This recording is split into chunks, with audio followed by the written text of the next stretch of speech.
கனியாமூர் தனியார் பள்ளி கலவரம் தொடர்பாக ஸ்ரீமதியின் தாயாரிடம் சிறப்பு புலனாய்வு குழுவினர் 2.5 மணி நேரம் விசாரணை நடத்தினர். கனியாமூர் தனியார் பள்ளி விடுதியில் தங்கி படித்த மாணவி ஸ்ரீமதி 2022ஆம் ஆண்டு ஜூலை மாதம் 13ஆம் தேதி உயிரிழந்தார். இதையடுத்து நடந்த போராட்டம் பின்னர் கலவரமாக மாறியது. இந்த வழக்கு தொடர்பாக சிறப்பு புலனாய்வு குழு விசாரணை நடத்தி வருகிறது. இந்நிலையில் மாணவி ஸ்ரீமதியின் தாயார் செல்வியிடம் சிறப்பு புலனாய்வு குழு அதிகாரிகள் விசாரணை நடத்தினர்.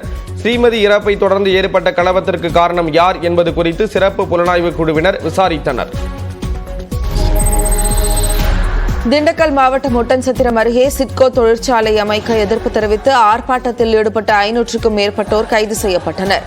வெடிக்காரன் வலசு கிராமத்தில் உள்ள குளத்தில் அரசு சிட்கோ தொழிற்சாலை அமைக்க உள்ளதாகவும் இதனால் 35 கிராம மக்களுக்கு குடிநீர் பற்றாக்குறை ஏற்படும் அபாயம் உள்ளதாகவும் ஆட்சியர் வட்டாட்சியர் அலுவலகத்தில் ஏற்கனவே மனு அளித்திருந்தனர். இந்நிலையில் வனத்துறை மூலம் குளத்தில் உள்ள மரங்களை கணக்கெடுக்கும் பணி தொடங்கியதால் அதற்கு எதிர்ப்பு தெரிவித்து குளத்தில் கூட முயன்ற மக்களை ஆங்காங்கே தடுத்து நிறுத்திய காவல்துறையினர் கைது செய்தனர்.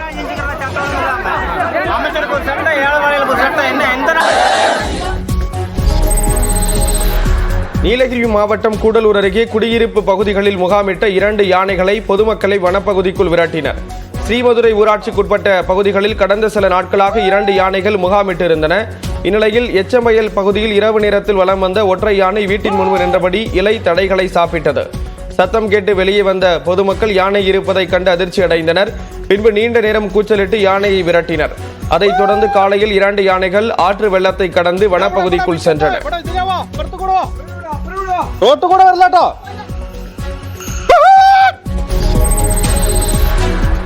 திருப்பூர் மாவட்டம் தாராபுரம் அருகே டாஸ்மாக் கடை அமைப்பதை கண்டித்து 500க்கும் மேற்பட்டோர் சாலை மறியலில் ஈடுபட்டனர். சூரியநல்லூர் பகுதியில் புதிதாக டாஸ்மாக் கடை அமைக்கும் பணி நடைபெற்று வருகிறது. இதனை கண்டித்து அப்பகுதி மக்கள் தாராபுரத்திலிருந்து கோவை செல்லும் புறவழிச்சாலையில் அமர்ந்து போராட்டத்தில் ஈடுபட்டனர். இதனால் சுமார் 2 மணி நேரம் போக்குவரத்து பாதிக்கப்பட்டது. தகவல் அறிந்து வந்த காவலர்கள் வாகனங்களை மாற்று வழியில் திருப்பிவிட்டனர்.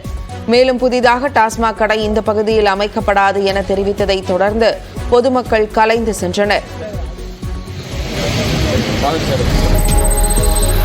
மயிலாடுதுறை மாவட்டம் சீர்காழியில் கடைக்கு வரும் சிறுமிக்கு பாலியல் தொல்லை கொடுத்த பெட்டிக்கடை உரிமையாளரை காவல்துறையினர் தேடுகின்றனர். கடந்த மே மாதம் கடைக்கு பிஸ்கெட் வாங்க வந்த சிறுமிக்கு கடையின் உரிமையாளர் ரவி பாலியல் தொல்லை கொடுத்ததாக தெரிகிறது. இதுகுறித்து சிறுமி தனது தாயிடம் தெரிவித்திருக்கிறார். இந்நிலையில் சிறுமியின் தாய் தற்போதுதான் ரவி மீது காவல் நிலையத்தில் புகார் அளித்துள்ளார். இதையடுத்து போக்சோ சட்டத்தில் வழக்கு பதிவு செய்த காவல்துறையினர் ரவியை தேடி வருகிறார்கள். நாகை மாவட்டத்தில் சம்பா சாகுபடி பணிகள் விறுவிறுப்பாக நடைபெற்று வருகிறது. திருக்குவளை, முப்பத்தி, இறையான்குடி, பாலக்குறிச்சி, செம்பியன் மகாதேவி உள்ளிட்ட பகுதிகளில் சம்பா சாகுபடிக்கான உழவு பணி முழு வீச்சில் நடைபெற்று வருகிறது.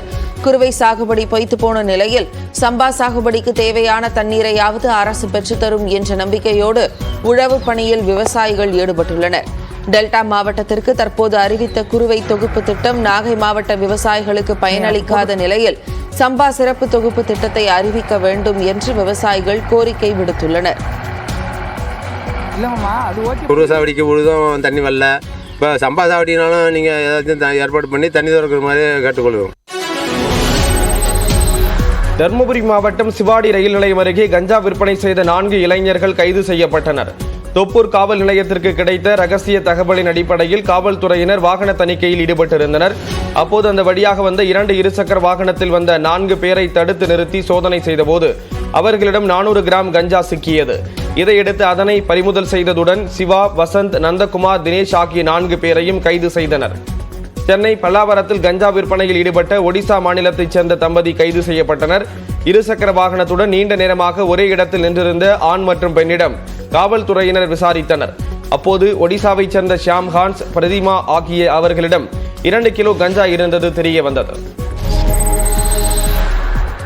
புதிய குற்றவியல் சட்டங்களின் பெயர்கள் இந்தி மற்றும் சமஸ்கிருதத்தில் இருப்பது குறித்து பாஜக தலைமையின் கவனத்திற்கு கொண்டு சென்றுள்ளதாக அக்கட்சி சட்டமன்ற உறுப்பினர் வானதி சீனிவாசன் தெரிவித்துள்ளார். கோவையில் செய்தியாளர்களிடம் பேசிய அவர் அனைத்து மாநிலங்களுடன் கலந்து பேசித்தான் இந்த சட்ட திருத்தம் கொண்டுவரப்பட்டுள்ளதாகவும் கூறினார்.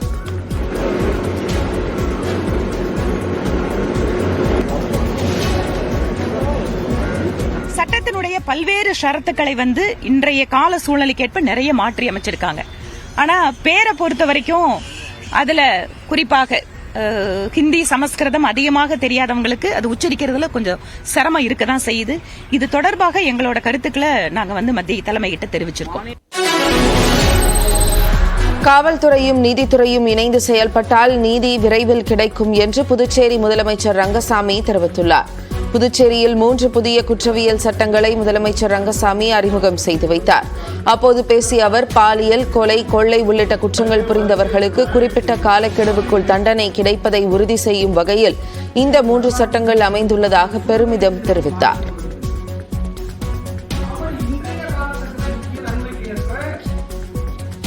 குற்றம் செய்ய துடிச்சுட்டே இருப்பாங்க ஒரு கும்பல். அவங்களுக்கும் இது தெரியணும், மக்களுக்கு, சாதாரண மக்களுக்கும் இது தெரியணும். இந்த மாதிரி குற்றம் செய்தால் இப்படிதான் இருக்கும் அப்படின்றது அவங்களுக்கு கட்டாயமாக தெரிவிக்கப்பட வேண்டும். அது ஒரு நல்ல நம்ம துறை, சட்டத்துறை, நம்முடைய காவல்துறை ஒரு நல்ல விளம்பரம் கொடுக்கணும், நல்ல நம்முடைய தமிழ விளம்பரம் கொடுக்கணும் என்பது என்னுடைய எண்ணம். அப்போதான் கொஞ்சம் பயமாக இருக்கும். கள்ளக்குறிச்சி மாவட்டம் உளுந்தூர்பேட்டை அருகே டாஸ்மாக் கடையின் பூட்டை உடைத்து மது பாட்டில்களை திருடிச் சென்ற நபர்களை காவலர்கள் தேடி வருகிறார்கள். குன்னத்தூர் கிராமத்தில் செயல்பட்டு வரும் டாஸ்மாக் கடையை ஊழியர்கள் வழக்கம் போல் ஞாயிற்றுக்கிழமை இரவு பூட்டிவிட்டு சென்றனர். இந்த நிலையில் திங்கட்கிழமை காலை டாஸ்மாக் கடையின் பூட்டு உடைக்கப்பட்டு இருப்பதைக் கண்ட அப்பகுதி மக்கள் டாஸ்மாக் கடை ஊழியர்களுக்கு தகவல் கொடுத்தனர். டாஸ்மாக் ஊழியர்கள் கடைக்கு வந்து பார்த்தபோது 252 மது பாட்டில்கள் கொள்ளையடிக்கப்பட்டிருப்பது தெரியவந்தது. இதுகுறித்து காவல்துறையினர் வழக்கு பதிவு செய்து விசாரித்து வருகின்றனர். பூரண மதுவிலக்கை அமல்படுத்த கோரி கள்ளக்குறிச்சியில் ஜனநாயக சக்திகள் கூட்டமைப்பு சார்பில் ஆர்ப்பாட்டம் நடைபெற்றது. இந்த ஆர்ப்பாட்டத்தில் கலந்து கொண்ட மக்கள் கலை இலக்கிய பாடகர் கோவன், திமுக ஆட்சியில் மதுவுக்கு எதிராக தான் பாடுவது கிடையாது என்பதில் உண்மை இல்லை என்றார். மதுவுக்கு எதிராக ஒரு பாடல் இயற்றியுள்ளதாக கூறிய அவர் அந்த பாடலை பாடியும் காண்பித்தார்.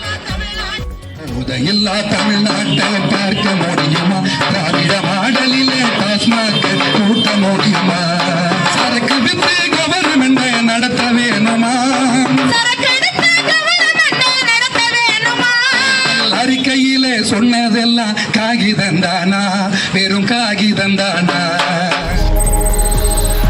தமிழ்நாடு சுற்றுலா வளர்ச்சி கழகத்தின் சார்பில் 3 கோடி ரூபாய் மதிப்பிலான 5 புதிய அதிநவீன சொகுசு பேருந்துகளின் சேவையை முதலமைச்சர் மு க ஸ்டாலின் கொடியசைத்து தொடங்கி வைத்தார். இந்த பேருந்துகளில் நீண்ட நாட்கள் சுற்றுலா பயணம் மேற்கொள்ள குளிர்சாதன வசதி, மிதவை அமைப்பு வசதி, வாகனத்தின் இருப்பிடத்தை அறிய GPS கருவி, வைஃபை வசதி, பயணிகள் பொருட்களை வைத்துக் கொள்ள மிகப்பெரிய அளவிலான பொருட்கள் வைப்பு வசதி உள்ளிட்ட பல்வேறு வசதிகள் இடம்பெற்றுள்ளன. நோயாளிகளை உறவினர்கள் போல நேசித்து மருத்துவ பணிகளுக்கு பெருமை தேடி தந்து ஓய்வு பெற்ற மதுரை அரசு காசநோய் மருத்துவமனை நிர்வாக அலுவலர் காந்திமதிநாதனை முதலமைச்சர் மு க ஸ்டாலின் நேரில் அழைத்து வாழ்த்து தெரிவித்தார். முதலமைச்சர் அழைப்பின் பேரில் அவரது இல்லத்திற்கு மருத்துவர் காந்திமதிநாதன் தனது குடும்பத்தினருடன் சென்று முதலமைச்சரை சந்தித்து பேசினார். அப்போது முதலமைச்சர் மருத்துவர் காந்திமதிநாதனை மனிதநேயம் சிறக்கும் மகத்தான தொண்டுகளை போற்றி பாராட்டி வாழ்த்து தெரிவித்தார். இந்நிகழ்வின் போது மருத்துவத்துறை அமைச்சர் மா சுப்பிரமணியன் உள்ளிட்டோர் உடனிருந்தனர்.